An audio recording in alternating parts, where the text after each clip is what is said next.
Students, today we are going to start our term 1 syllabus.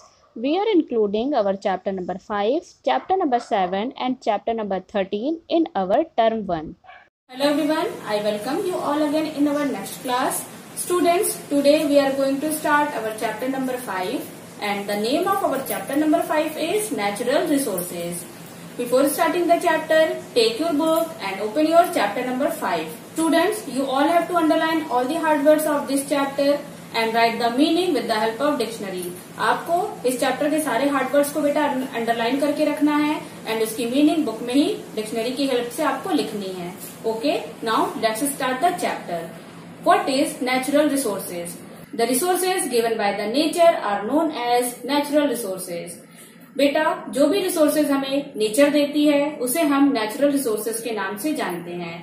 As the name suggest, natural मतलब कि प्राकृतिक, resources मतलब कि स्रोत. तो प्राकृतिक के द्वारा दिए गए जितने भी स्रोत हैं हमारे पास उन्हें हम नेचुरल रिसोर्सेज के नाम से जानते हैं. चाहे वो बेटा एयर हो, वो चाहे वाटर हो या सनलाइट हो, लैंड हो, एनिमल्स हो, माउंटेन हो, कुछ भी हो, हमारे चारों तरफ ऐसी जितनी भी चीजें हैं जो हमें नेचर ने दी हैं, that all are the example of natural resources. Okay, we get all the natural resources from the earth and the environment. हमारे चारों तरफ जितने भी नेचुरल रिसोर्सेज हमको दिखते हैं या नेचुरल रिसोर्सेज बेटा यूज करते हैं, वो हमें कहाँ से मिलते हैं? वो या तो हम अर्थ से लेते हैं या तो हमें वो हमारे चारों तरफ के एनवायरमेंट से मिलता है. Okay, air, water, land, sun, इसके अलावा बेटा trees, animals are the example of natural resources. Natural resources are very important for us. Natural resources हमारे लिए बहुत ही ज्यादा इंपॉर्टेंट होते हैं. We use these natural resources to fulfil our daily needs. हम इन नेचुरल रिसोर्सेज का यूज करके बेटा अपनी डेली नीड्स को भी पूरा करते हैं. लाइक सन हमें क्या देता है बेटा? हीट एंड लाइट देता है. ओके, सन से हमें क्या मिलती है? हीट एंड लाइट मिलती है. ऐसे ही वाटर, जो कि हमारी एक बेसिक नीड है, जो हमारे सरवाइव करने के लिए भी बहुत ही जरूरी है. उसके अलावा विंड बेटा ब्लो होती है तो हमें अच्छा लगता है. इसी तरह प्लांट्स हैं जिनसे हमारी डेली नीड में हमें फ्रूट्स मिलता है, प्लांट से हमें वेजिटेबल्स मिलता है, और ऐसी बहुत सारी चीजें हैं जो हमें प्लांट्स एंड ट्रीज से मिलती हैं. ओके, तो इसी तरह इन नेचुरल रिसोर्सेज का यूज करके हम अपनी डेली नीड्स को पूरा करते रहते हैं. स्टूडेंट्स, ये नेचुरल रिसोर्सेज वैसे हमारे लिए तो बहुत ही इंपॉर्टेंट है, बट बेटा ये जो नेचुरल रिसोर्सेज होते हैं ये किसी भी कंट्री की वेल्थ ऑफ नेशन होते हैं. बेटा, जिस भी कंट्री के नेचुरल रिसोर्सेज जितने ज्यादा डेवलप्ड होते हैं उस कंट्री की ग्रोथ भी उतनी ही ज्यादा होती है. समटाइम्स क्या होता है बेटा, कुछ कंट्रीज के पास ये नेचुरल रिसोर्सेज ज्यादा अवेलेबल नहीं होते हैं, तो वो इन नेचुरल रिसोर्सेज की कमी को कैसे पूरा करते हैं? वो इन नेचुरल रिसोर्सेज को दूसरी कंट्रीज से क्या करते हैं? परचेज करते हैं. Okay, now let's know how can we classify these natural resources.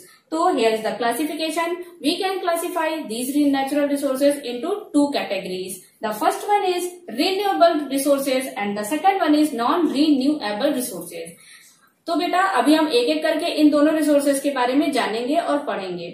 Now let's know about renewable resources. Students, as the name suggests, बेटा री का मतलब होता है दोबारा, न्यू का मतलब होता है नया और एबल का मतलब होता है बनने योग्य.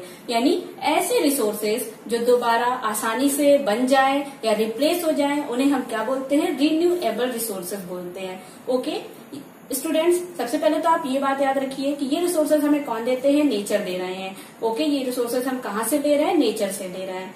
So these resources used again and again. ये जो renewable resources है बेटा, इनका यूज हम again and again यानी बार बार कर सकते हैं. ऐसे रिसोर्सेज खत्म नहीं होते, ऐसे रिसोर्सेज की हमें कमी नहीं होती. हम जितनी बार भी चाहें इन रिसोर्सेज का और जितनी मात्रा में चाहें उतनी मात्रा में इन रिसोर्सेज का क्या कर सकते हैं बेटा? यूज कर सकते हैं. Okay, resources are inexhaustible. ऐसे रिसोर्सेज बेटा खत्म नहीं होते हैं. खत्म नहीं होने का मतलब यही है बेटा कि दे कैन इजिली रिप्लेस और दे कैन इजिली फॉर्म. ऐसे रिसोर्सेज बेटा इजिली क्या होते हैं? रिप्लेस हो जाते हैं या ऐसे रिसोर्सेज इजिली फॉर्म होते रहते हैं. ठीक है, wind, sunlight and water are some example of renewable resources. बेटा these are the examples of renewable resources. Students, हम जितनी भी चाहे सनलाइट का यूज कर ले बेटा, बट सनलाइट बेटा कभी भी एग्जॉस्ट नहीं होगी या खत्म नहीं होगी. इसी तरह वाटर हमें नेचर से मिला है, वाटर का भी हम चाहे जितना मर्जी यूज कर सकते हैं, वाटर भी क्या नहीं होगा बेटा, खत्म नहीं होगा। ये प्रोसेस का बेटा हम कंटिन्यू यूज भी करते रहते हैं और ये इजिली कंटिन्यू क्या होते रहते हैं, रिप्लेस होते रहते हैं, इसीलिए इन्हें हम रिन्यूएबल रिसोर्सेज कहते हैं। Okay, now come on to the next, that is non renewable resources. Students, non renewable resources भी हमें नेचर से मिलते हैं। नॉन रिन्यूएबल रिसोर्सेज जो होते हैं वो इजिली रिप्लेस नहीं होते हैं। They take million years to form. ये एक बार बनने के लिए बेटा कितना टाइम लेते हैं, मिलियन ईयर्स का टाइम लेते हैं, लाखों करोड़ों साल लग जाते हैं नॉन रिन्यूएबल रिसोर्सेज को बनने में। दे कैन बी एग्जॉस्ट, ये खत्म हो सकते हैं, इसीलिए इनका हमें वाइसली यूज करना चाहिए। बेटा these resources are not man made, ये मैन मेड रिसोर्सेज नहीं है, ये नेचर द्वारा ही बनते हैं, इसीलिए इन रिसोर्सेज का यूज हमें वाइसली करना चाहिए, जिससे ये रिसोर्सेज एग्जॉस्ट ना हो, खत्म ना हो। Oil, coal, petroleum are some examples of non renewable resources. Oil है बेटा, पेट्रोलियम है, कोल है, ये सारे क्या है, नॉन रिन्यूएबल रिसोर्सेज के एग्जाम्पल्स हैं। Now, here is your homework. Students, you all have to learn answers of these questions and write it in your homework copy 2 times. Okay? Question number 1 is, what are natural resources? Resources given to us by nature are known as natural resources. Example, sun, coal, trees, plants, etc. Next is, what are renewable resources? Resources that can never exhaust or replace easily are known as renewable resources. Next is, what are non-renewable resources?